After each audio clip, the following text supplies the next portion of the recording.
La situation en Irlande du Nord est actuellement assez tendue avec le Royaume-Uni qui menace notamment d'imposer unilatéralement des changements au protocole qui a été négocié à la suite du vote du Brexit.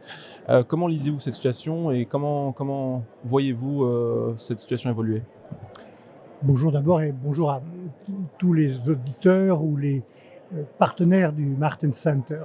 Et merci d'être là aussi avec nous tous dans ce grand congrès ici à Rotterdam de notre parti, le Parti populaire européen.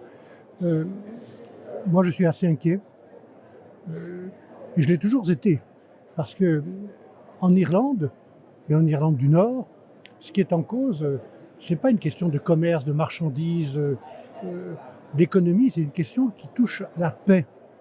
Euh, J'ai été très frappé d'une visite que j'avais faite dans un village au sud de Derry, Londonderry, Dungannon, où des femmes, pendant la négociation, m'ont dit Monsieur Barnier, on vous supplie que ça ne recommence pas.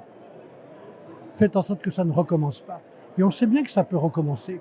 Et la condition, c'est qu'il n'y ait pas de frontières sur l'île d'Irlande. Ça, c'est la condition actée par tout le monde, y compris le gouvernement britannique, dans le Good Friday et Belfast Agreement. Donc il faut respecter cet engagement. La condition de la paix, c'est qu'il n'y ait pas de frontières sur l'île. Et donc on a travaillé avec les Britanniques, Madame May d'abord, Monsieur Johnson enfin, pour trouver un accord. On a trouvé cet accord. Il le connaît, Monsieur Johnson, à la virgule près.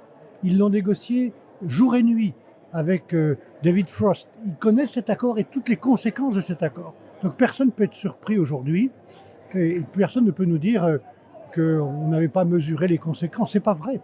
Donc moi je souhaite simplement une chose, pour la paix en Irlande, pour la stabilité de cette île, pour qu'on mobilise notre énergie maintenant sur l'avenir des relations entre l'Union européenne et le Royaume-Uni. C'est ça qui est le plus important. On a besoin de coopérer.